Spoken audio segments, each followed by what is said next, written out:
l'an 1187 de l'Incarnation, le 4e jour du mois de juillet. Le soleil, semblable à l'œil en fusion d'une divinité courroucée, incinérait impitoyablement la terre brûlée de Galilée. L'air vibrait de chaleur, dense et lourd, imprégné de l'odeur de sang, de sueur et de mort. Ici, près des collines aux 2 cornes de Hattin, quelques heures auparavant seulement, l'histoire s'était écrite. La plus grande armée du royaume de Jérusalem, la fleur de la chevalerie franque, la fierté de l'Orient chrétien, avait cessé d'exister. Elle avait été rayée de la surface de la terre, absorbée par les sables, taillée en pièces par les lames et brisée par une soif inextinguible.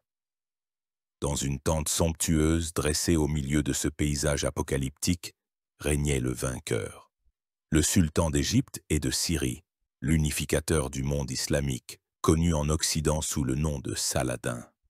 Son visage, habituellement mesuré et noble, était maintenant semblable à un nuage d'orage. À côté de lui, sur des tapis, étaient assis les prisonniers, les plus nobles des survivants. Parmi eux se trouvait Guy de Lusignan, roi consort de Jérusalem, dont la couronne ne semblait plus qu'un bibelot doré. Ses lèvres étaient gercées, l'horreur de la catastrophe vécue figée dans ses yeux.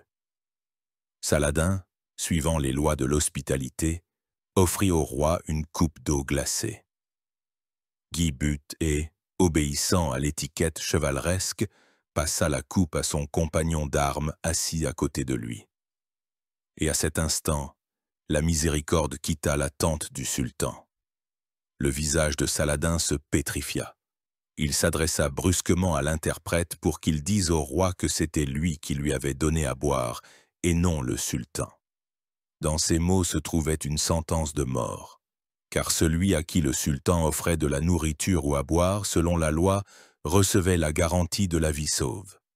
Mais l'homme qui avait accepté la coupe des mains du roi n'avait pas cette garantie. Cet homme était Renaud de Châtillon, le prince brigand, le fléau du désert. L'homme dont l'audace et la cruauté étaient devenus légendaires des 2 côtés de la fracture religieuse. Il était assis bien droit, sans montrer de peur.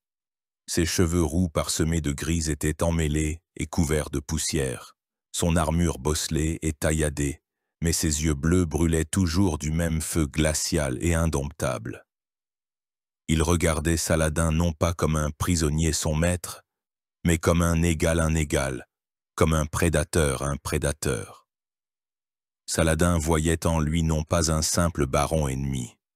Il voyait en lui la cause première de cette guerre, l'incarnation vivante de la perfidie et du parjure, l'homme qui avait osé menacer le cœur même de l'islam, les villes saintes de la Mecque et de Médine. C'était une vendetta personnelle, un serment que le sultan s'était fait à lui-même. Personne ne savait encore que c'est précisément dans cette tente, sous le soleil brûlant de Galilée, que serait décidé non seulement le sort d'un seul homme, mais que serait scellée l'issue de toute une époque. La chute de Jérusalem, la 3e croisade, l'affrontement de Richard Cœur de Lion et de Saladin, tout cela découlera des événements au centre desquels, telle une araignée venimeuse au milieu de sa toile, se trouvait-il. Renaud de Châtillon, une figure si contradictoire, si éclatante et si destructrice que les historiens et les chroniqueurs croisent encore le fer pour percer sa véritable nature, se demandant s'il était un aventurier insensé qui a perdu le royaume des croisés, ou s'il fut le seul à comprendre jusqu'au bout la nature véritable et impitoyable de la guerre pour la Terre sainte. Pour répondre à cette question, nous devons entreprendre un voyage long et de plusieurs heures, un voyage au cœur même du XIIe siècle, dans un monde de foi fanatique et de politique cynique, dans l'histoire d'un homme dont le nom est devenu synonyme, autant d'une bravoure désespérée que d'une cruauté inimaginable. C'est l'histoire de Renaud de Châtillon.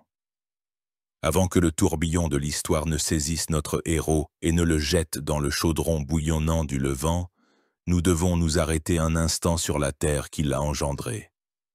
Car le caractère d'un homme, tel un arbre, se nourrit de la sève de son sol natal, et ses branches tendent vers la lumière, répétant les courbes et les brisures de racines invisibles. Cette terre, la France du milieu du XIIe siècle, était fragmentée, agitée, mais sentait déjà en elle le pouls d'une grandeur future. Le royaume de France dans les années 1120, lorsque notre héros vit vraisemblablement le jour, était une mosaïque de puissants duchés et comtés, soumis seulement nominalement au roi de la dynastie des Capétiens, dont le domaine, l'île de France, était loin d'être le plus grand et le plus riche. Le pouvoir était décentralisé à l'extrême. Les ducs de Normandie, qui étaient en même temps rois d'Angleterre, les comtes d'Anjou, de Toulouse, de Flandre, étaient tous des souverains indépendants, menant leurs propres guerres, concluant leurs propres alliances et possédant parfois bien plus de pouvoir réel que leurs suzerains à Paris. C'était l'époque de l'anarchie féodale dans sa manifestation classique, un monde où le droit était défini par la force, et la loyauté était une marchandise qui avait son prix. La vie d'un homme simple valait peu, la vie d'un chevalier était constamment en jeu, et la seule voie vers l'ascension, outre l'héritage, était la guerre. Les châteaux, tels des oiseaux de proie, surplombaient depuis leurs rochers les routes passantes, et leurs propriétaires ne voyaient souvent pas grande différence entre la perception de péage et le brigandage pur et simple. Les querelles intestines constantes, les guerres privées entre barons, étaient la norme de la vie, interrompue seulement par des tentatives périodiques de l'Église d'établir la paix de Dieu ou la trêve de Dieu. C'est dans cet environnement, dans la noble mais pas des plus influentes familles de Châtillon-sur-Loing, que Renaud naquit. La date exacte de sa naissance s'est perdue dans les siècles, mais la plupart des historiens s'accordent sur la période entre 1123 et 1125. Il était le deuxième fils d'Hervé II de Danzy, seigneur de Châtillon-sur-Loing. Ce fait, qui semble un détail mineur, est en réalité la clé de tout son destin futur. Dans un monde où s'appliquait le principe de la primogéniture, toutes les terres, tous les châteaux et les titres du père passaient au fils aîné. Les fils cadets, comme Renaud, restaient sans rien. 3 voies seulement s'offraient à eux.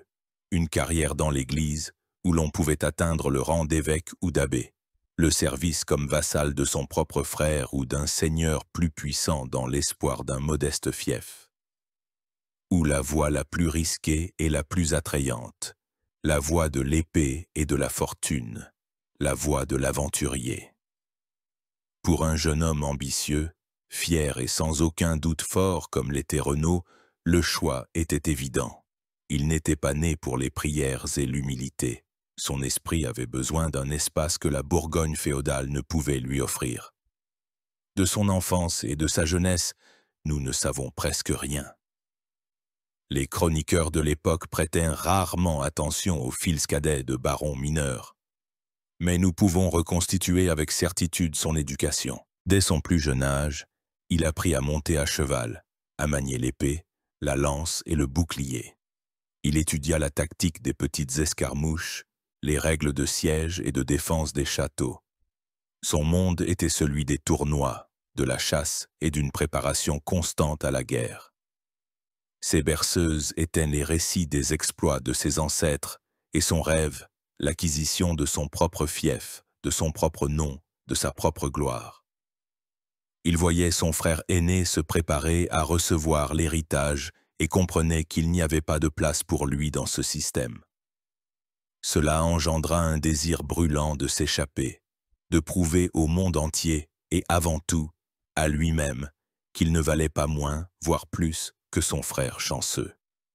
Dans son caractère, dès sa jeunesse, durent en se forger des traits tels que l'indépendance, le mépris des autorités, la confiance en sa propre force et une cruauté impitoyable envers ses concurrents. Il était le produit de son époque, une époque où le plus fort et le plus entreprenant survivaient. Et c'est alors que retentit sur la scène historique un appel qui allait changer le destin de milliers de chevaliers comme Renaud, sans terre, ambitieux et avide de gloire. En 1144, la ville d'Édesse tomba, capitale du plus septentrional et du plus vulnérable des États croisés fondés après la première croisade. Cette nouvelle secoua le monde chrétien. Le pape Eugène III publia une bulle appelant à une nouvelle, la deuxième croisade. Et le principal prédicateur de cette guerre sainte fut l'un des hommes les plus influents de l'époque, saint Bernard de Clairvaux. Ses sermons étaient comme du feu. Il parcourait les villes et les châteaux de France et d'Allemagne, et sa parole passionnée enflammait les cœurs. Il parlait des lieux saints profanés, des frères chrétiens souffrants en Orient, du devoir sacré de chaque soldat du Christ. Prendre la croix à cette époque ne signifiait pas simplement partir en campagne militaire. C'était un acte profondément personnel et spirituel. Le chevalier qui cousait sur son manteau une croix de tissu devenait un croisé, un pèlerin en armes, sortant temporairement de la juridiction des lois séculières et se plaçant sous la protection directe de l'Église. Il devenait un soldat du Christ. Pour un homme comme Renaud, c'était la symbiose parfaite du terrestre et du céleste, l'occasion d'acquérir gloire et richesse sur terre tout en s'assurant le salut de son âme au ciel. Mais outre la motivation spirituelle, il y en avait une de bien terrestre. La croisade promettait le pardon complet des péchés, une indulgence. Elle offrait une protection contre les créanciers et les poursuites judiciaires pendant l'absence.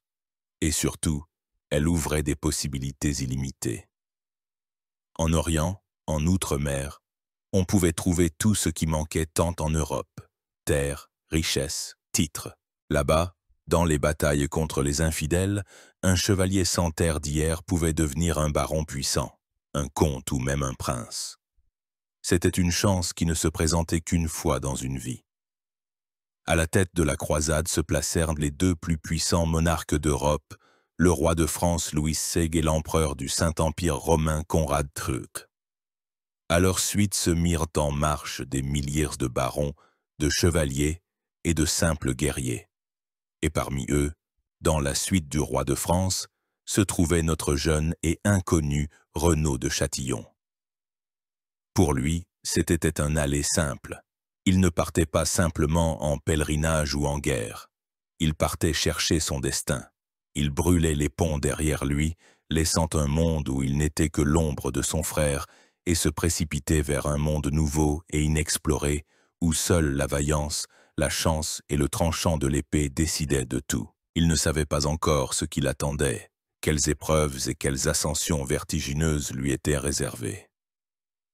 Mais une chose était sûre, il ne reviendrait pas. L'Orient l'attendait, terre promise pour certains et tombeau pour d'autres.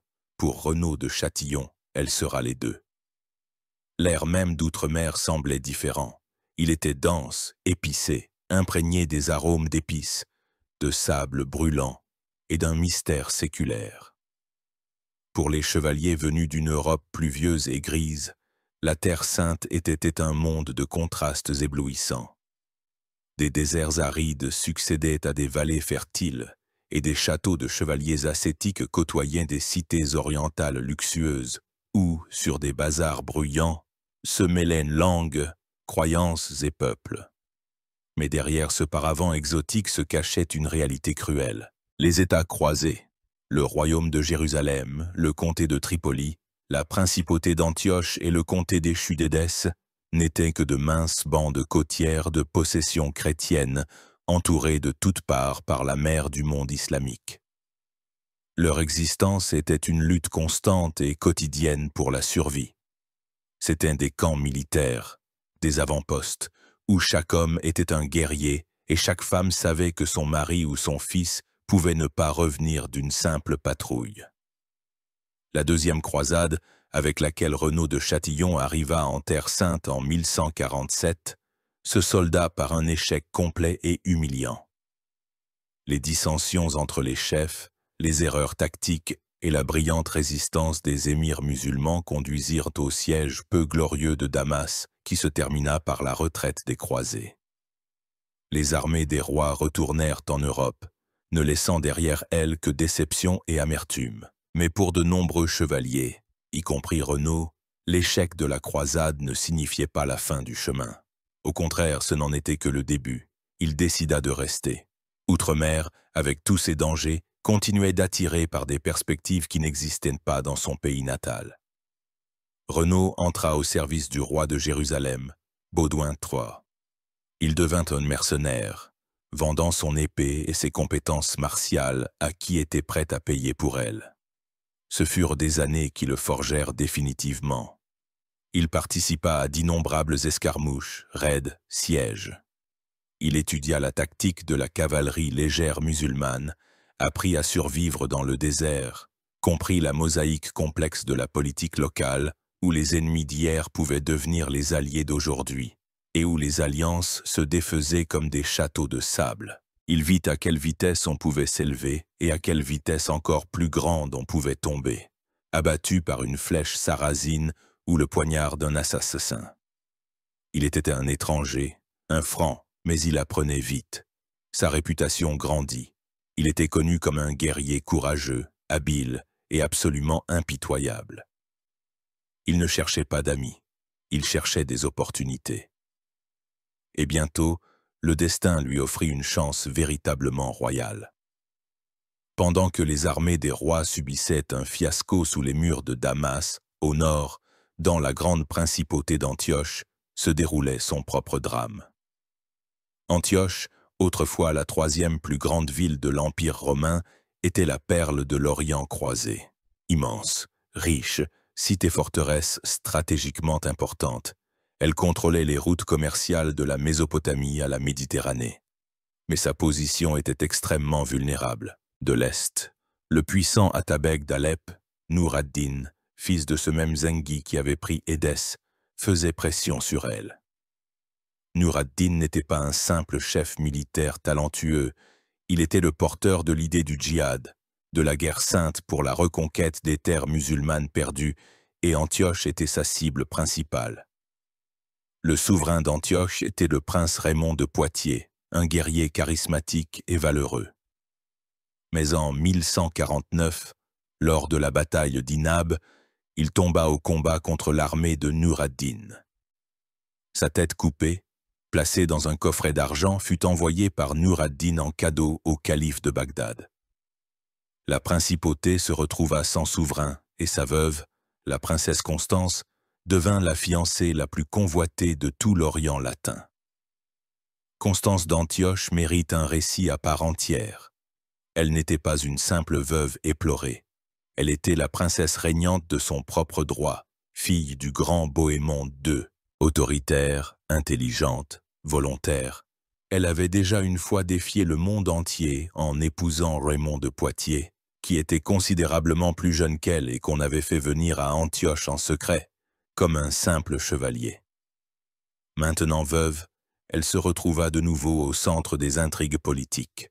Son cousin, le roi Baudouin III de Jérusalem, et l'empereur byzantin Manuel Comnène, qui considérait Antioche comme sa principauté vassale, lui proposaient à l'envi des candidats au mariage. Ils voulaient voir sur le trône d'Antioche leur propre homme, obéissant et malléable. Mais Constance rejeta un prétendant après l'autre. Elle ne voulait pas être un pion dans le jeu des autres. Elle cherchait un mari qui ne serait pas un maître mais un partenaire, capable de protéger sa principauté tout en se soumettant à sa volonté. Et c'est là qu'entre en scène Renaud de Châtillon. En 1153, il n'était plus un mercenaire anonyme. Il avait combattu dans le nord, dans les limites d'Antioche, et sa vaillance avait été remarquée. Comment il fit exactement la connaissance de la princesse Constance, l'histoire ne le dit pas. Peut-être s'était-il distingué lors de la défense d'une forteresse. Peut-être fut-il présenté à la cour. Mais le fait est que ce chevalier bourguignon, rude, peu raffiné, mais charismatique et plein de vitalité, réussit à conquérir le cœur de la femme la plus puissante d'outre-mer. Pour tous, ce fut un choc. Le patriarche latin d'Antioche, Émérie de Limoges, qui avait lui-même des vues sur la régence, était furieux. La noblesse de la principauté murmurait, considérant un mariage avec un aventurier sans naissance comme humiliant. Le roi Baudouin et l'empereur Manuel furent offensés. Mais Constance fit preuve d'une volonté inflexible. Elle choisit Renaud. Pourquoi? Probablement elle vit en lui ce que les autres candidats plus nobles n'avaient pas. Elle vit en lui une énergie débridée, une détermination de fer et une absence totale de respect pour les autorités. C'était un homme d'action et non d'intrigue de cour. C'était une épée qu'elle pouvait diriger contre les ennemis d'Antioche. Elle pensait pouvoir le contrôler. Ce fut son erreur fatale. En 1153, le mariage secret eut lieu. Renaud de Châtillon, chevalier sans terre d'hier, deuxième fils d'un petit seigneur bourguignon, devint en un instant prince d'Antioche, l'un des 4 souverains des États croisés. Son ascension fut semblable à un éclair, rapide, éblouissante et imprévisible. Il avait atteint ce dont il n'aurait pu rêver en quittant son château natal. Il avait obtenu le pouvoir, le titre et la richesse. Mais avec cela, il s'était fait des ennemis mortels. Nur ad-Din à l'est, l'empereur byzantin à l'ouest, et une noblesse jalouse dans sa propre principauté. Le monde retint son souffle, attendant de voir ce que ferait ce parvenu, ce loup dans la bergerie. Et Renaud ne se fit pas attendre. Il montrera très bientôt au monde entier que ses méthodes de gouvernement seraient aussi audacieuses et cruelles que son ascension au pouvoir. L'ère de calme relatif dans le nord d'outre-mer touchait à sa fin. Le règne du prince Renaud commençait. Le pouvoir pour Renaud de Châtillon n'était pas un but en soi, un moyen de parvenir à la paix ou à la prospérité. C'était un instrument pour mener la guerre et s'enrichir personnellement. À peine installé sur le trône d'Antioche, il commença à agir, et ses actions stupéfièrent tant ses amis que ses ennemis. C'était un homme de décisions simples et directes, qui méprisait les subtilités diplomatiques. Son principal argument était l'épée, et son principal objectif, le butin. Il considérait sa nouvelle principauté non pas comme un héritage sacré à préserver, mais comme une base pour mener des raids. La première victime de son énergie débridée fut celui qui avait osé s'opposer à son mariage, le patriarche latin d'Antioche, Ayméry de Limoges. Renaud ne lui pardonna pas l'humiliation passée. Il accusa le riche et influent ecclésiastique de collusion avec Byzance, le jeta en prison et le soumit à des tortures raffinées. Le chroniqueur de l'époque, Guillaume de Tyr, qui n'aimait manifestement pas Renaud, nous a laissé une description macabre de ce châtiment. Renaud ordonna de déshabiller le patriarche, d'enduire ses blessures de miel et de l'attacher au sommet de la citadelle sous le soleil brûlant de l'été, l'abandonnant à des nuées d'insectes. Cet acte barbare, commis contre l'un des plus hauts dignitaires spirituels d'outre-mer, provoqua une vague d'indignation. Seule l'intervention du roi Baudouin Treux força Renaud à libérer le patriarche à demi-mort, qui s'enfuit immédiatement à Jérusalem en maudissant son tortionnaire. Cet épisode caractérise bien le nouveau prince. Il était vindicatif, cruel et ne reconnaissait aucune autorité, même ecclésiastique. Il démontrait à tous qu'à Antioche, il n'y avait désormais qu'un seul maître. Mais la vengeance personnelle ne pouvait satisfaire ses ambitions ni, plus importante encore, remplir des caisses vides. La guerre exigeait de l'argent, et Renaud voulait toujours faire la guerre. Son regard se tourna vers le sud, vers les possessions du puissant voisin, l'Empire byzantin, en particulier vers l'île de Chypre. Chypre, au XIIe siècle, était une province prospère de l'Empire byzantin. Ses villes étaient riches, ses champs fertiles, et ses monastères conservaient des trésors incalculables accumulés pendant des siècles. En même temps, l'île était pratiquement sans défense. L'empereur byzantin Manuel Urkomnen, un souverain brillant et ambitieux, était occupé par des guerres dans les Balkans et en Italie. Il considérait Antioche comme sa principauté vassale et avait même promis à Renaud une subvention financière pour une guerre contre les Arméniens de Cilicie, alliés de Nur ad-Din. Cependant, l'argent de Constantinople n'arriva jamais. Manuel probablement ne faisait pas confiance au nouveau prince et décida de retarder le paiement. Pour Renaud, ce fut un motif suffisant pour déclarer la guerre. Si l'empereur ne voulait pas payer, il prendrait son dû par la force. En 1156, Renaud de Châtillon accomplit un acte qui inscrivit à jamais son nom dans les annales des raids de brigandage les plus cruels de l'époque. Ayant rassemblé une flotte et une armée, il débarqua soudainement sur l'île sans défense de Chypre. Ce ne fut pas une guerre au sens classique du terme, ce fut une action de piraterie d'une ampleur terrifiante. Pendant plusieurs semaines, les chevaliers et les soldats francs pillèrent, incendièrent et tuèrent. Ils n'épargnèrent personne, ni hommes, ni femmes, ni enfants. Ils profanèrent les églises, forcèrent les autels à la recherche d'or, détruisirent les monastères. Les chroniqueurs décrivent avec effroi des scènes de violence. On coupa le nez des prêtres, on tortura les marchands pour savoir où étaient cachées leurs richesses, on tua ou emmena en esclavage les paysans. Toute l'île fut soumise à un pillage total. Ayant chargé ses navires d'un butin incalculable et de prisonniers, Renaud retourna à Antioche en triomphateur, laissant derrière lui des ruines fumantes et des rivières de sang.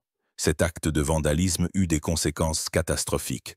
Premièrement, il détruisit définitivement les restes de confiance entre les croisés et Byzance.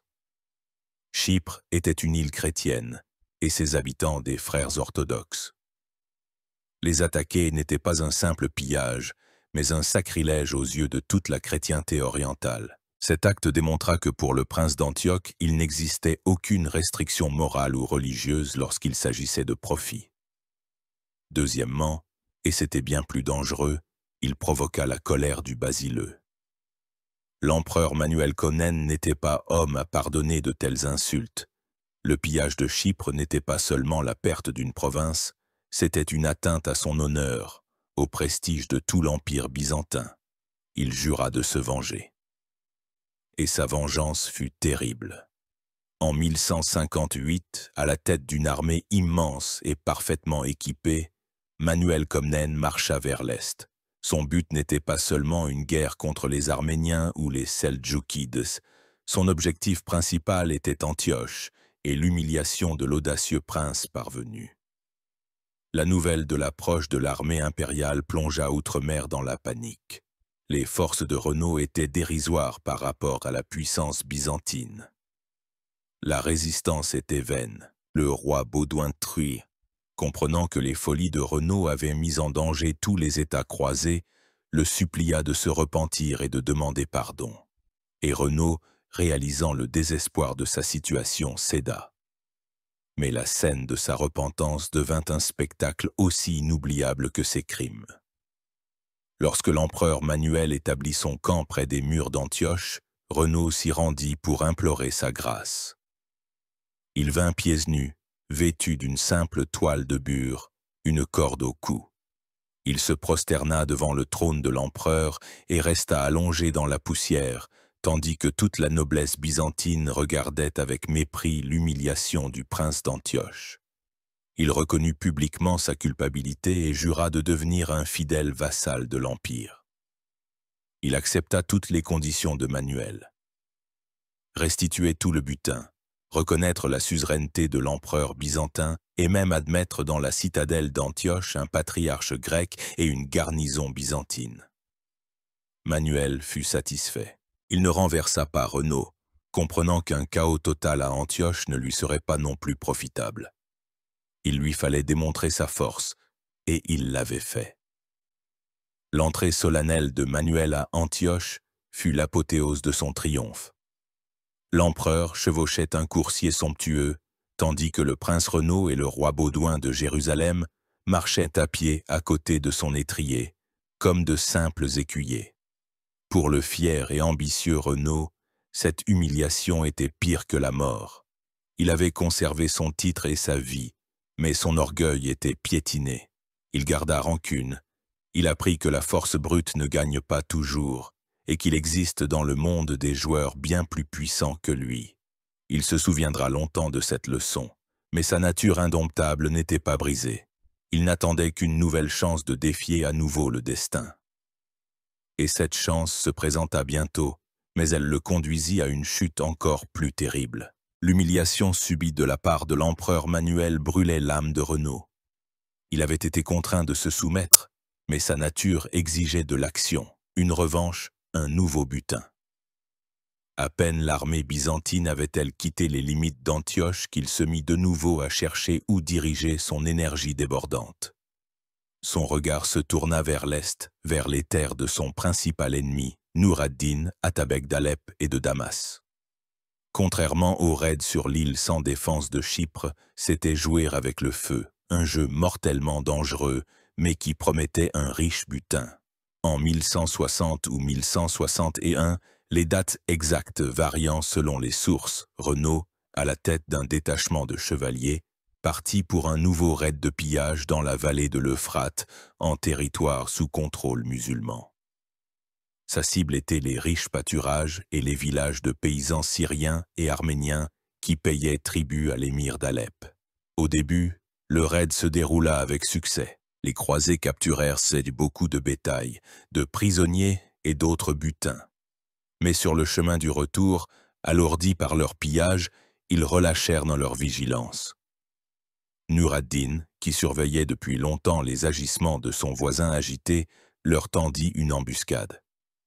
Soudain, de derrière les collines, une avalanche de cavalerie musulmane s'abattit sur le détachement de Renaud. Le combat fut bref et brutal. Les Francs, peu nombreux et surpris, furent encerclés et complètement anéantis. La plupart des chevaliers tombèrent au combat, et le prince Renaud de Châtillon lui-même, qui se battit jusqu'au bout, fut fait prisonnier. Ce fut une catastrophe. Le souverain de l'un des principaux États croisés était tombé aux mains de son pire ennemi. Pour Nur ad-Din, ce fut une chance immense. Il ne tua pas son noble prisonnier. Un prince d'Antioche vivant était un atout bien plus précieux que mort. On pouvait l'utiliser comme monnaie d'échange dans le jeu politique et, surtout, exiger pour lui une rançon colossale. Renaud fut conduit à la capitale de Nur ad-Din, Alep, et jeté dans un cachot de sa célèbre citadelle. Et c'est là que commença pour Renaud de Châtillon le chapitre le plus long et le plus sombre de sa vie. Il entra en prison en homme dans la fleur de l'âge, au sommet de sa force, âgé d'environ 35-37 ans. Il n'en sortira que 16 ans plus tard, vieillard selon les normes de l'époque. C'est 2 ans, une éternité au XIIe siècle. Pendant ce temps, toute une génération changera. Les enfants deviendront des guerriers adultes, de puissants souverains descendront dans la tombe, et la carte politique du monde sera méconnaissable. Nous savons peu de choses sur les détails de sa détention. Les chroniqueurs, tant chrétiens que musulmans, gardent pratiquement le silence sur lui pendant cette longue période. Il disparaît des pages de l'histoire, devenant un fantôme enfermé dans une prison syrienne. Mais nous pouvons essayer de reconstituer ce que furent pour lui ces années. Ce n'était pas une fosse sombre et humide, comme on pourrait l'imaginer. Les prisonnières de haut rang à cette époque étaient détenues dans des conditions relativement supportables. Il avait probablement une cellule séparée, une nourriture correcte, la possibilité de communiquer avec d'autres nobles prisonniers francs qui étaient nombreux à Alep. Mais le principal châtiment n'était pas la souffrance physique, mais l'absence totale de liberté, l'humiliation et l'incertitude. Année après année, il attendit qu'on paye sa rançon. Mais la rançon fixée était astronomique, insupportable pour le trésor d'Antioche. Sa femme, la princesse Constance, tenta de négocier, mais son pouvoir dans la principauté s'était affaibli après la capture de son mari. Les barons d'Antioche, dont beaucoup haïssaient Renaud, ne se pressait pas de collecter des fonds pour sa libération. De plus, son beau-fils, le futur Bohémond Txi, atteignit sa majorité et revendiqua lui-même le trône. Constance fut écartée du pouvoir et mourut peu après. Il semblait que tout le monde avait oublié Renaud. Il n'était plus utile à personne. Sa femme était morte. La principauté était entre les mains de son beau-fils qui le méprisait. Personne n'était intéressé par son retour.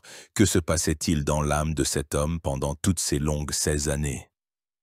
On peut supposer que son caractère subit de profonds changements, des années d'inaction humiliante, d'observation de ses ennemis, durant renforcer sa haine. Il vit de l'intérieur la force et l'organisation du monde islamique.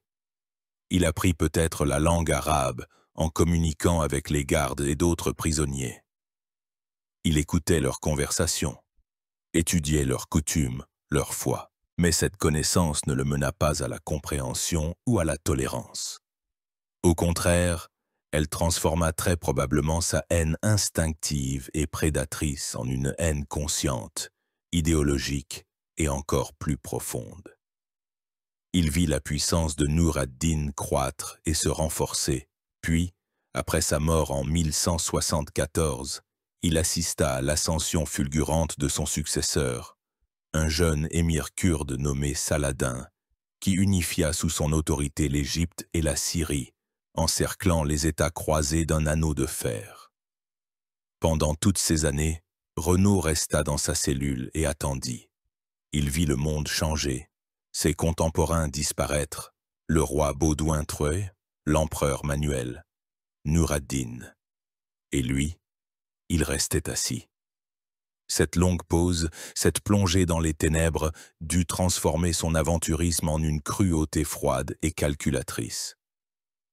Il avait tout perdu. Pouvoir, famille, liberté, les meilleures années de sa vie. Et il jura sans aucun doute que si le destin lui donnait une autre chance, il se vengerait. Il se vengerait de tous, des musulmans qu'il avait tenus captifs, des Byzantins qu'il avait humiliés, et même de ses anciens compagnons d'armes francs qu'il avait trahis et oubliés. Et en 1176, le destin lui sourit de manière inattendue. Ce que personne n'attendait plus arriva. Après la mort de Nur ad-Din, une lutte pour le pouvoir commença en Syrie. Le nouveau souverain d'Alep, cherchant des alliés contre Saladin qui gagnait en puissance, décida de faire un geste de bonne volonté envers les Francs. Une trêve fut conclue, et dans le cadre d'un échange de prisonniers, Renaud de Châtillon fut également libéré. Une énorme rançon de 120 000 dinars d'or fut payée pour lui, recueillie, par une ironie du sort, avec la participation de l'empereur byzantin. Un homme d'un certain âge, aux cheveux grisonnants, âgé de plus de 50 ans, sortit en liberté. Un homme que le monde avait déjà rayé de ses tablettes. Il retourna à Antioche, mais il n'y avait plus de place pour lui. Le trône était solidement occupé par Bohémond III. Renaud était un étranger dans sa propre ancienne principauté. Il semblait que son histoire était terminée. Il était une relique du passé, un fantôme d'une autre époque. Mais tout le monde se trompait. La partie la plus importante, la plus sanglante et la plus fatidique de sa vie était encore à venir. Endurci par 16 ans de captivité, rempli d'une haine féroce, Renaud de Châtillon se dirigea vers le sud, vers le royaume de Jérusalem, à la recherche d'une nouvelle place au soleil. Et il la trouvera. Le royaume de Jérusalem, où arriva Renaud de Châtillon libéré en 1176, traversait une période d'anxiété et de fragilité. Sur le trône siégeait le jeune roi Baudouin IV, entré dans l'histoire sous le surnom de le lépreux. C'était l'une des figures les plus tragiques et en même temps les plus héroïques de l'époque des croisades. Atteint dès l'enfance d'une terrible maladie qui rongeait lentement son corps, il possédait une volonté inflexible et un esprit clair. Malgré la progression de sa maladie, c'était un souverain actif et sage, menant personnellement ses troupes au combat. Mais tout le monde comprenait que son règne ne serait pas long, et derrière son dos, la lutte des factions de la cour pour la future succession faisait déjà rage. Une faction, appelée conventionnellement le Parti de la Paix ou le Parti des barons locaux, était dirigée par le comte Raymond III de Tripoli. Les représentants de cette noblesse étaient nés en Outre-mer. Ils comprenaient mieux les spécificités locales et estimaient qu'il fallait négocier avec le puissant Saladin, conclure des trêves et maintenir un équilibre des forces fragiles, car une guerre à grande échelle serait désastreuse pour le royaume. L'autre faction, le Parti de la guerre ou le Parti des nouveaux venus, était composé de chevaliers récemment arrivés d'Europe, ainsi que des puissants ordres militaires chevaleresques, les Templiers et les Hospitaliers. Ils adoptaient une position intransigeante, considérant toute trêve avec les infidèles comme une trahison et appelant à une guerre offensive constante. Renaud de Châtillon, avec sa réputation, son expérience et sa haine féroce des musulmans, était tout simplement fait pour devenir le chef et l'étendard du parti de la guerre. Il se lança immédiatement dans les intrigues de cour et son apparition secoua la cour de Jérusalem. On vit en lui un homme d'action, un héros qui avait souffert pour la foi, un guerrier ne connaissant ni la peur ni les compromis. Et bientôt, il eut l'occasion de retrouver un pouvoir tel qu'il n'en avait même pas eu à Antioche. Le destin le mit de nouveau en présence d'une femme puissante. C'était Étiennette de Milly, l'une des plus riches et des plus influentes héritières du royaume. Elle était la veuve de 2 nobles barons et la dame d'une immense et stratégiquement importante seigneurie, la seigneurie d'Outre-Jourdain. C'était une terre de l'autre côté du Jourdain et de la mer Morte, une contrée sauvage et rude qui servait de bouclier oriental au royaume de Jérusalem. En 1177, Renaud de Châtillon épousa Étiennette de Milly. Ce mariage le ramena instantanément aux plus hauts échelons du pouvoir. Il n'était plus un simple courtisan. Il était le souverain de l'Outre-Jourdain, le seigneur des puissants châteaux du Krak des Moabites, connu sous le nom d'Al-Karak, et de Montréal, connu sous le nom de Shaubak. Ce n'étaient pas d'élégants châteaux européens, c'étaient des expressions sombres et monstrueuses de la puissance militaire, perchés comme des oiseaux de proie sur des rochers inaccessibles. Le Krak des Moabites, en particulier, était un labyrinthe de pierres et d'ombres, ses murs semblant pousser organiquement du rocher même. De ces créneaux, les hommes de Renaud pouvaient voir à des kilomètres à la ronde. Ils repéraient les traces de poussière des caravanes bien avant que les marchands eux-mêmes ne soient visibles. Ce n'était pas un simple poste frontière, c'était une étreinte étouffante, un repère de brigands, situé avec un génie stratégique juste sur la gorge de l'empire de Saladin. Tout marchand, tout pèlerin, tout messager se rendant du Caire à Damas ou inversement devait passer littéralement à l'ombre des murs du château de Renaud. Cela lui donnait un pouvoir incroyable. Il était le gardien du désert, tenant la main sur l'artère économique qui nourrissait son ennemi. Renaud commença immédiatement à renforcer ses nouvelles possessions. Il acheva et modernisa les châteaux, les transformant en bastions imprenables. Il rassembla une garnison de chevaliers et de mercenaires qui lui étaient fidèles. L'Outre-Jourdain devint son royaume personnel, sa base, d'où il pouvait menacer le cœur même des possessions de Saladin, et il ne tarda pas à agir.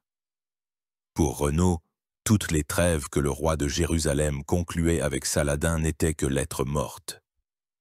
Sa terre était directement frontalière de l'ennemi, et il se considérait en droit de mener sa propre guerre. En 1181, violant une nouvelle trêve, Renaud mena un raid audacieux sur une riche caravane venant de Damas. Le butin fut énorme. Saladin était furieux. Il envoya immédiatement des ambassadeurs au roi Baudouin IV pour exiger la restitution du butin et la punition du parjure. Baudouin, qui appréciait la paix, ordonna à Renaud de restituer le butin. La réponse de Renaud fut provocante et méprisante. Il déclara qu'il était maître en sa terre, tout comme le roi était maître en la sienne, et qu'il n'avait pas de trêve avec les Sarrasins. Cette réponse fut une gifle non seulement pour Saladin, mais aussi pour son propre roi. Elle démontrait que Renaud n'obéissait à personne. Il était une force incontrôlable, une torpille lancée dans le fragile édifice des relations diplomatiques. Chacun de ces raids provoquait de la part de Saladin des représailles, des raids punitifs qui dévastaient les terres du royaume. Le parti de la paix, dirigé par Raymond de Tripoli, voyait en Renaud un fou qui entraînait tout le monde dans une guerre désastreuse.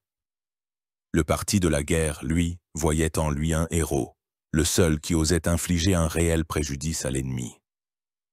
Saladin lui-même commença à éprouver envers Renaud une haine personnelle et brûlante. Il voyait en lui non pas un simple baron ennemi, mais l'incarnation de tout ce qu'il y avait de pire chez les Francs, leur perfidie, leur avidité et leur cruauté.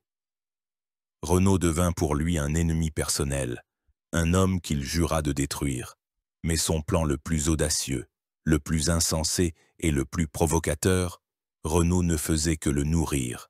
Les raids sur les caravanes n'étaient pour lui qu'un échauffement. Il projetait quelque chose d'inouï, un acte qui devait ébranler jusqu'au fondement tout le monde islamique et immortaliser à jamais son nom. Il décida de frapper au cœur même de l'islam. Le projet qui naquit dans l'esprit de Renaud de Châtillon durant l'hiver, à la charnière des années 1182 et 1183, frappait par son audace, frisant la folie. C'était un plan que personne, jamais auparavant, n'avait osé concevoir. Il décida de porter la guerre de la terre à la mer, mais pas la Méditerranée, mais la mer Rouge, la mer intérieure du monde islamique, les eaux sacrées qui baignent les côtes de l'Arabie. Son but ultime n'était pas la simple piraterie. Sa cible était les villes saintes de l'islam, la Mecque et Médine. Il voulait piller et incendier Médine, où se trouvait le tombeau du prophète Mahomet, puis marcher sur la Mecque pour profaner la Kaaba, le sanctuaire principal de tous les musulmans. C'était bien plus qu'une opération militaire. C'était un acte de sacrilège total et absolu, un coup idéologique d'une force monstrueuse. Le succès d'une telle opération aurait pu non seulement l'enrichir, mais aussi saper le moral de tout le monde islamique et, peut-être même, détruire l'autorité de Saladin en tant que défenseur de la foi. C'était un risque, mais la récompense en cas de succès était inimaginable. La logistique de cette entreprise était cauchemardesque. Les croisés n'avaient pas de port sur la mer Rouge. Le point le plus proche était le golfe d'Aqaba, qu'il fallait atteindre depuis le château de Renaud au Kérak, en traversant des centaines de kilomètres de désert aride. Mais cela n'arrêta pas Renaud. Il ordonna la construction de 5 galères dans son port méditerranéen d'Ascalon.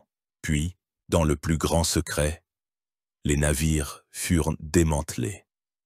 Chaque planche, chaque corde, chaque voile fut chargée sur des chameaux. Et cette incroyable caravane, des navires dans le désert, se mit en route à travers la péninsule du Sinaï vers le golfe d'Aqaba. Là, sur les rives de la mer Rouge, les navires furent réassemblés. Renaud confia le commandement de la flottille à des hommes de confiance. Lui-même dirigea les forces terrestres qui prirent la petite ville portuaire d'Aïla, l'actuelle Aqaba, assurant ainsi une base à la flotte. Et voilà que l'escadre de 5 galères franques prit la mer Rouge. L'effet initial fut stupéfiant. Les musulmans n'y étaient absolument pas préparés. Il n'y avait jamais eu de guerre sur la mer Rouge. Il n'y avait pas de flotte de guerre, seulement de paisibles navires de commerce et de pèlerinage. L'apparition de pirates francs provoqua la panique et la terreur. La flottille de Renaud se divisa. 2 galères bloquèrent Aïla par la mer, tandis que les 3 autres se dirigèrent vers le sud, le long de la côte de l'Arabie, semant la mort et la destruction. Ils pillaient les navires marchands, attaquaient les ports côtiers. Mais leur cible principale était les navires de pèlerins se rendant à la Mecque. Lors d'un raid, ils capturèrent et coulèrent un navire transportant des hadjis musulmans. La nouvelle se répandit dans tout le monde islamique, provoquant une vague de colère et de fureur. Des pirates francs dans les eaux sacrées, tuant des pèlerins sans défense, c'était impensable. Saladin, qui se trouvait alors en Syrie, fut bouleversé et furieux. Il comprit toute la monstruosité de la menace. Il ordonna immédiatement à son frère et gouverneur en Égypte, Al-Adil, de faire tout son possible pour arrêter les sacrilèges. Au Caire, on commença à construire une flotte en toute hâte. Le commandement fut confié à l'amiral Hussam ad-Din Loulou. La flotte égyptienne quitta Suez et se lança à leur poursuite. Pendant ce temps, les pirates de Renaud poursuivaient leur raid sanglant. Ils atteignirent la côte du Hedjaz, s'approchant à une distance dangereuse de Médine. Ils incendièrent plusieurs petits ports et se préparaient à débarquer un corps expéditionnaire pour marcher sur la ville sainte. Mais le temps leur manqua. La flotte de l'amiral Lulu les rattrapa. La bataille navale fut brève. Épuisés par un long raid et inférieurs en nombre, les Francs furent écrasés. Une partie d'entre eux fut tuée au combat, d'autres furent faits prisonniers. Un petit détachement réussit à débarquer et tenta de s'enfuir dans le désert, mais fut rattrapé et anéanti par les Bédouins. Le châtiment des prisonniers fut exemplaire et cruel. Saladin ne voulait pas seulement les punir, il voulait envoyer un signal clair au monde entier. Les prisonniers furent amenés au Caire, où ils furent promenés dans les rues de la ville et décapités sous les yeux d'une foule en liesse. Il fut décidé d'exécuter plusieurs des prisonniers les plus nobles d'une manière particulièrement atroce. Ils furent emmenés dans la vallée de Mina, près de la Mecque, où ils furent sacrifiés, comme des chameaux, lors de la principale fête musulmane, l'Aïd al-Adha. C'était une vengeance d'une cruauté symbolique égale au crime lui-même. Renaud de Châtillon lui-même ne participa pas à l'expédition navale. Il resta dans son château du Kérak. Mais pour tout le monde islamique, c'est lui qui était l'organisateur et l'inspirateur de ce monstrueux sacrilège. À partir de ce moment, il cessa d'être un simple ennemi. Il devint l'ennemi personnel de Saladin et de tout l'islam. Saladin jura à 2 reprises que si Renaud tombait un jour entre ses mains, il le tuerait de sa propre main. Le raid en mer Rouge avait échoué. Il n'avait pas atteint ses objectifs principaux, mais ses conséquences furent énormes. Il détruisit définitivement toute possibilité de coexistence pacifique. Il transforma la guerre de politique en une guerre profondément personnelle et religieuse. Renaud de Châtillon avait franchi une ligne au-delà de laquelle il n'y avait plus de retour possible.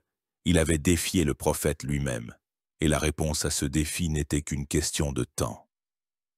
La mèche de la Grande Guerre était allumée, et elle se consumait inexorablement, s'approchant de la poudrière qu'était le royaume de Jérusalem. Tandis que Renaud de Châtillon régnait en maître sur l'outre-Jourdain, le transformant en un repère de brigands et provoquant Saladin à des actions de plus en plus décisives. Dans la capitale du royaume, à Jérusalem, se déroulait une tragédie d'un autre genre. La scène politique ressemblait de plus en plus à un nœud de serpent venimeux où chacun était prêt à mordre l'autre pour le pouvoir, pressentant la fin imminente d'une époque. Au centre de cette toile d'intrigue se trouvait le jeune roi Baudouin IV. Sa maladie, la lèpre, progressait inexorablement. Au début des années 1180, il était presque aveugle, ses mains et ses pieds étaient déformés par des ulcères, il pouvait à peine se déplacer. Mais son esprit restait vif et sa volonté de faire. Enveloppé de bandages, cachant son visage défiguré sous un masque, ce jeune roi tenta jusqu'au bout d'empêcher son royaume de se désintégrer. Il apparaissait personnellement, sur une litière, sur les champs de bataille, et sa seule vue inspirait les guerriers. Baudouin était partisan d'une politique modérée. Il comprenait que les forces du royaume étaient limitées et qu'une guerre ouverte avec la puissance unie de Saladin serait suicidaire. Il s'efforçait de maintenir des trêves, louvoyant entre les factions de la cour. Mais son état physique faisait de lui l'otage de son entourage. Le parti de la guerre, dont Renaud était le chef informel, devenait de plus en plus influent à la cour. L'influence de cette faction reposait sur un cocktail de fanatisme religieux, d'ambition personnelle et de ressentiments profondément enracinés. Le grand maître des Templiers, Gérard de Ridefort, était une figure clé, animée d'une haine personnelle brûlante envers Raymond de Tripoli, qui l'avait autrefois empêché d'épouser une riche héritière. Pour Gérard, saper l'autorité de Raymond était aussi important que de combattre Saladin. Il trouva son instrument idéal en la personne de Guy de Lusignan. Les contemporains décrivaient Guy comme un homme plus beau que sage, dont les principaux talents résidaient dans les manières de la cour, et non dans l'art de gouverner ou de guerroyer. Il était facilement influençable, avide d'approbation et sous l'influence totale de sa femme ambitieuse, Sibylle, et de conseillers aussi déterminés que Gérard et Renaud. Ce triumvirat d'ambition, de fanatisme et de pragmatisme téméraire formait une tempête parfaite autour du roi faible et hésitant. En 1183, l'état de Baudouin IV s'était tellement détérioré qu'il fut contraint de nommer Guy de Lusignan régent du royaume. Ce fut une décision catastrophique. Guy n'avait ni l'autorité, ni les talents militaires, ni la sagesse politique. La même année, Saladin, provoqué par un nouveau raid de Renaud, envahit la Galilée avec une immense armée. Toute l'armée des croisés fut rassemblée pour lui faire face. Mais Guy de Lusignan, nommé commandant en chef, fit preuve d'une indécision totale. Il n'osa pas engager le combat, et après plusieurs jours d'une attente vaine, les deux armées se séparèrent. Les barons francs étaient furieux de sa passivité et de sa lâcheté. Même le mourant Baudouin IV comprit son erreur. Rassemblant ses dernières forces, il accomplit un acte incroyable.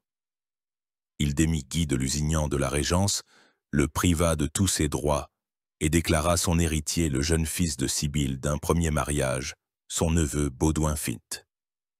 Le régent du jeune roi fut nommé le plus ardent adversaire du parti de la guerre, Raymond III de Tripoli. Il semblait que le parti modéré avait pris le dessus. En 1185, Baudouin IV, le roi martyr, décéda. Il n'avait que 24 ans. Sa courte vie fut un exploit, mais sa mort ouvrit la boîte de Pandore. Un an plus tard, en 1186, le petit roi Baudouin V mourut subitement. Le royaume se retrouva sans souverain, et c'est là que le parti de la guerre commit un coup d'État. Sibylle et ses partisans, y compris Renaud et Gérard de Ridefort, s'enfermèrent à Jérusalem et, contre la volonté de la majorité des barons et le testament du défunt roi, couronnèrent Guy de Lusignan et Sibylle elle-même. Raymond de Tripoli et ses partisans refusèrent de reconnaître l'usurpateur et se retirèrent dans leur domaine. Le royaume se trouva au bord de la guerre civile. Saladin observait attentivement cette autodestruction du camp ennemi. Il voyait que les forces les plus téméraires et les plus agressives avaient pris le pouvoir. Il conclut une nouvelle trêve avec Raymond de Tripoli, isolant de fait Jérusalem, mais il attendait un prétexte pour déclencher une grande guerre décisive. Et ce prétexte lui fut fourni, comme toujours, par Renaud de Châtillon. À la fin de 1186, début de 1187, malgré la trêve générale en vigueur entre Saladin et le royaume de Jérusalem, Renaud mena son dernier et plus fatal raid.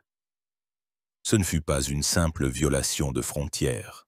Ce fut un acte calculé d'insubordination envers son propre roi et toute la politique de coexistence. Une trêve solennelle, scellée par le serment du royaume de Jérusalem, était en vigueur. Mais pour Renaud, une trêve avec les infidèles n'était qu'une suggestion, et non un ordre. Il vit une caravane chargée des richesses de l'Égypte comme une proie trop tentante pour la laisser passer et, peut-être dans son calcul stratégique, comme un moyen de provoquer la bataille finale et décisive avant que Saladin ne devienne encore plus fort. Il pouvait croire qu'il agissait dans l'intérêt du royaume, en poussant un roi faible à l'action. Mais le résultat fut catastrophique. Le butin fut inimaginable. Mais il ne s'agissait pas seulement d'or et de marchandises. Selon certaines sources musulmanes, bien que contestées, la sœur de Saladin lui-même se trouvait dans cette caravane. Que ce soit vrai ou non n'avait plus d'importance. Le fait d'attaquer une immense caravane en période de paix officielle était une violation flagrante de tous les serments et traités. Saladin envoya de nouveau des ambassadeurs, cette fois au nouveau roi Guy de Lusignan, pour exiger la restitution des prisonniers et des trésors. C'était son dernier ultimatum. Guy, devenu roi grâce au soutien de Renaud, se retrouva piégé. Il ordonna à Renaud de tout rendre, mais ce dernier, comme auparavant, ne fit que lui rire au nez. Il déclara que sur ces terres, il était son propre roi, et ce fut la goutte d'eau qui fit déborder le vase. Saladin n'avait plus de raison d'attendre. La perfidie des Francs avait atteint ses limites. Il déclara la guerre sainte, le djihad, de tous les coins de son empire, d'Égypte, de Syrie, de Mésopotamie. Des troupes commencèrent à affluer vers lui. Il rassembla la plus grande armée que le monde islamique ait jamais vue. Son but n'était pas seulement de punir Renaud de Châtillon. Son but était la destruction complète et définitive du royaume de Jérusalem.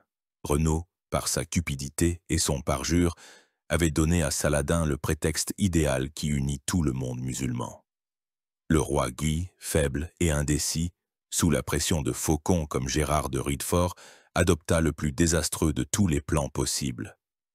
Il ordonna de rassembler toutes les garnisons de tous les châteaux et villes, dégarnissant les arrières, et de faire marcher toute l'armée du royaume à la rencontre de Saladin. Même Raymond de Tripoli, comprenant qu'il s'agissait de la survie, fut contraint de rejoindre l'armée royale. Deux immenses forces marchaient l'une vers l'autre. Leur lieu de rencontre sera les collines près du lac de Tibériade. Leur lieu de rencontre sera Athènes. L'Apocalypse était inévitable, et son principal architecte était le seigneur de l'Outre-Jourdain, Renaud de Châtillon. L'été de 1187 fut d'une chaleur insupportable. Les pierres fondaient sous le soleil, et l'air était immobile et brûlant comme dans une forge. C'est dans cette fournaise que le roi Guy de Lusignan mena son armée. C'était la plus grande force que le royaume de Jérusalem ait jamais alignée. Environ 20 000 guerriers, dont plus de 1200 chevaliers lourdement armés, la fleur de la chevalerie franque et un grand détachement de cavalerie légère, les turcopoles, ainsi que des milliers de fantassins. Ils portaient avec eux la plus grande relique du monde chrétien, un fragment de la vraie croix sur laquelle, croyait-on, Jésus-Christ avait été crucifié. Sa présence devait inspirer les guerriers à la victoire. L'armée de Saladin les surpassait en nombre, mais ce n'était pas là son principal avantage. Saladin était un stratège de génie. Il connaissait parfaitement la région et comprenait que par une telle chaleur, le principal ennemi des chevaliers dans leurs lourdes armures ne serait pas la lame sarrasine mais la soif. Il commença par une provocation. Ses détachements assiégèrent la ville de Tibériade sur les rives du lac de Galilée, où se trouvait l'épouse de Raymond de Tripoli. Le conseil royal se réunit à Séphoria, où les croisés avaient un camp avec des sources d'eau. Raymond de Tripoli, dont l'épouse était assiégée, voulait plus que quiconque sauver la ville, mais il était un guerrier expérimenté et comprit le piège. Il prononça un discours passionné, suppliant le roi Guy de ne pas bouger. Il dit qu'il préférait perdre Tibériade et sa femme plutôt qu'ils ne perdent tous le royaume. Il proposa de rester près de l'eau, affirmant que Saladin ne pourrait pas maintenir longtemps son armée dans ce désert, qu'il se retirerait et qu'ils gagneraient sans combat. Mais s'ils marchaient sur Tibériade, ils mourraient tous de soif. La plupart des barons furent d'accord avec lui. Le plan était raisonnable. Mais cette nuit-là, le maître des Templiers, Gérard de Riedfort, ennemi personnel de Raymond, entra dans la tente du roi. Il commença à murmurer à l'oreille du roi, accusant Raymond de lâcheté et même de trahison. Il persuada Guy que refuser de secourir une ville assiégée serait une honte, et le roi faible et indécis céda. À l'aube du 3 juillet, il donna l'ordre qui devint l'arrêt de mort de son armée, marcher sur Tibériade. Ce fut une marche de la mort, 25 kilomètres à travers un terrain aride et brûlé par le soleil. Dès le début, ils furent harcelés par des détachements volants de cavalerie sarrasine.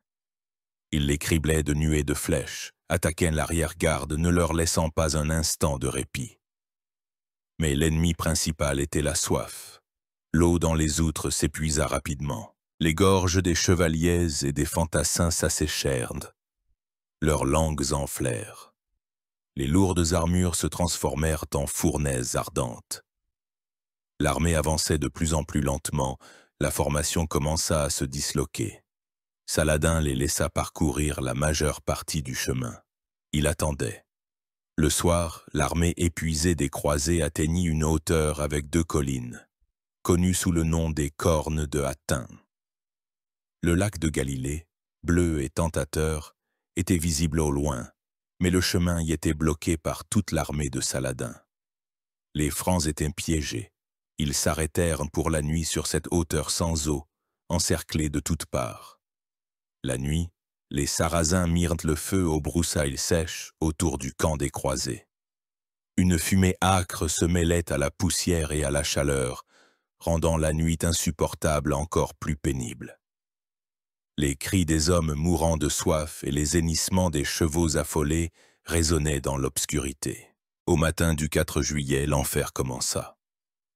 Les fantassins fous de soif, rompant les rangs, tentèrent de percer vers le lac, mais ils furent immédiatement massacrés ou dispersés. Les chevaliers, restés sur la colline, comprirent que c'était la fin, mais ils décidèrent de mourir avec honneur. Plusieurs fois, ils rassemblèrent leurs dernières forces et se lancèrent dans des charges désespérées sur le centre de l'armée de Saladin, où se trouvait le sultan lui-même. Ils tentaient de l'atteindre, sachant que sa mort pourrait renverser le cours de la bataille. Parmi ceux qui menaient ces charges se trouvait Renaud de Châtillon. Il se battit avec la fureur d'un condamné, son épée frappant à droite et à gauche. Mais les forces étaient inégales. À la fin de la journée, tout était fini. L'armée des croisés était anéantie. Des milliers furent tués, encore plus furent faits prisonniers. La vraie croix fut capturée, ce qui fut un terrible coup moral pour tout le monde chrétien. Tombèrent également entre les mains de Saladin tous les plus nobles barons du royaume, le roi Guy de Lusignan, le maître des Templiers Gérard de Ridefort, et bien sûr Renaud de Châtillon. Les prisonniers furent conduits à la tente du sultan, et c'est là que se déroula la scène par laquelle nous avons commencé notre récit. La scène de la coupe d'eau, qui devint le dernier acte de la vie de Renaud. Après que Saladin eut prononcé sa phrase fatidique, il s'adressa directement à Renaud. Il lui rappela tous ses crimes, ses serments violés, ses caravanes pillées, son raid vers les villes saintes. Il lui proposa d'embrasser l'islam pour sauver sa vie. Renaud de Châtillon, face à une mort imminente, ne broncha pas. Il rejeta avec mépris la proposition de Saladin. Il regarda son ennemi droit dans les yeux et, selon le témoignage du chroniqueur arabe Imad ad-Din, il rit. Alors Saladin se leva, prit son sabre et porta un coup à Renaud au cou. Les gardes achevèrent immédiatement le travail et lui coupèrent la tête. Le serment de Saladin était accompli. Son ennemi personnel était mort. Le roi Guy, tremblant de terreur à la vue de cette scène, fut rassuré par Saladin, qui lui dit que les rois ne tuent pas les rois, mais que cet homme avait dépassé toutes les limites. La mort de Renaud de Châtillon fut à l'image de sa vie, audacieuse, sanglante et sans compromis. Il mourut comme il avait vécu, sans demander grâce et sans reconnaître d'autre autorité que sa propre volonté.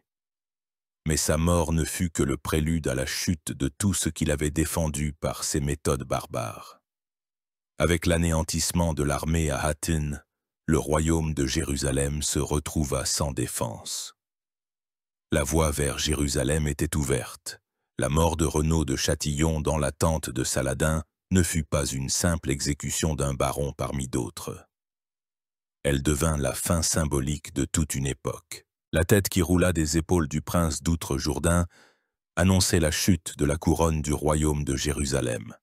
Après la catastrophe de Hattin, Saladin, en quelques mois, s'empara de presque toutes les villes et châteaux des croisés sans rencontrer de résistance. Et le 2 octobre 1187, après un court siège, la ville sainte de Jérusalem tomba entre ses mains. La domination chrétienne sur la ville, qui avait duré 88 ans, était terminée.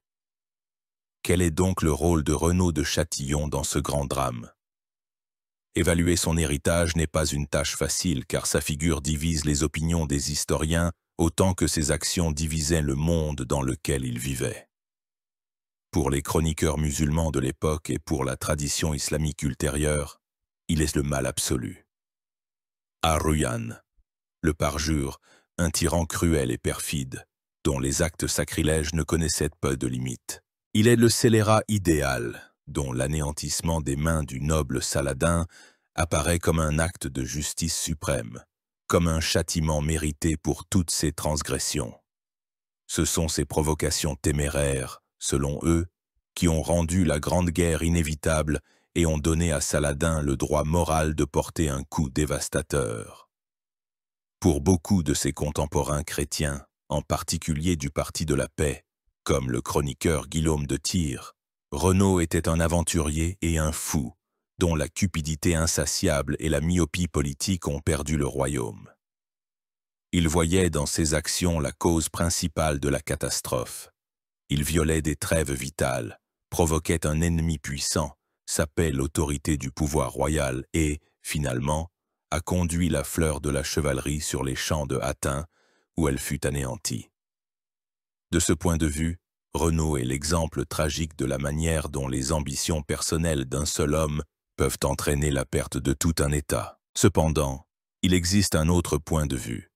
Certains historiens modernes nous invitent à ne pas juger Renaud selon les critères de notre morale actuelle, mais à essayer de comprendre sa logique dans le contexte de la réalité brutale d'outre-mer au XIIe siècle. De ce point de vue, Renaud n'était pas un fou, c'était un pragmatique poussé à l'extrême. Il comprenait peut-être mieux que d'autres qu'une coexistence à long terme avec l'empire de Saladin était impossible. Saladin ne cachait pas son objectif final, l'expulsion complète des Francs de la Terre Sainte. Toute trêve n'était pour lui qu'un répit tactique pour accumuler des forces.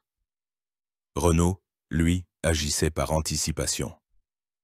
Ses raids sur les caravanes n'étaient pas de simples pillages, mais une forme de guerre économique, une tentative de couper les artères financières qui alimentaient la machine de guerre de Saladin. Son raid en mer Rouge, malgré toute son audace sacrilège, était un coup stratégique visant à saper le prestige de Saladin en tant que défenseur de l'islam. Peut-être Renaud croyait-il que la seule chance de survie pour le royaume n'était pas une défense passive et des traités humiliants, mais une guerre d'usure constante et agressive qui ne laisserait aucun répit à l'ennemi. Il était partisan de la frappe préventive, et en ce sens, il n'était pas tant la cause de la guerre que son catalyseur, accélérant un conflit inévitable. Il n'a pas créé la menace. La menace, et en la personne de Saladin, existait déjà. Il a seulement choisi la manière la plus risquée et la plus directe de la combattre. Alors, qui est-il, Renaud de Châtillon? Un héros ou un scélérat? Un défenseur de la foi ou un pirate avide? Un stratège ou un aventurier? La vérité, comme souvent, se situe quelque part entre les deux, dans la zone grise entre le noir et le blanc. Il était le produit de son époque, une époque de second fils impitoyable, cherchant gloire et fortune l'épée à la main. Son caractère fut forgé dans le creuset de la captivité et trempé dans le feu des raids dans le désert. C'était un homme d'extrême, incroyablement courageux et inimaginablement cruel, un chef charismatique et un parjure perfide. Sa vie est une saga épique d'une ascension vertigineuse et d'une chute fracassante. C'est l'histoire de la manière dont la volonté, l'ambition et le caractère d'un seul homme peuvent devenir la pierre qui déclenche une avalanche qui change le cours de l'histoire. La chute de Jérusalem provoqua un choc en Europe et fut la cause de la troisième croisade qui amena en Terre Sainte les plus grands monarques de l'époque, dont Richard Cœur de Lion. Et à l'origine de tous ces événements grandioses se trouvait l'ombre d'un seul homme, un baron aux cheveux roux de Bourgogne, qui était autrefois parti en Orient à la recherche de son destin, et l'avait trouvé dans la tente d'un sultan, accueillant la mort avec un rictus sur les lèvres. Son nom est à jamais gravé dans les pages de l'histoire, comme un rappel éternel de la mince frontière qui peut exister entre le courage et la témérité, et du prix élevé qu'il faut parfois payer pour avoir le droit d'écrire soi-même les lois de sa propre vie. Vous avez écouté l'histoire de Renaud de Châtillon, une histoire qui prouve que le passé n'est jamais simple. Merci de votre temps et de votre attention. Si vous souhaitez continuer à vous plonger dans les pages les plus dramatiques et ambiguës de l'histoire mondiale, abonnez-vous à notre chaîne, laissez vos commentaires et partagez ce récit avec ceux que cela pourrait intéresser.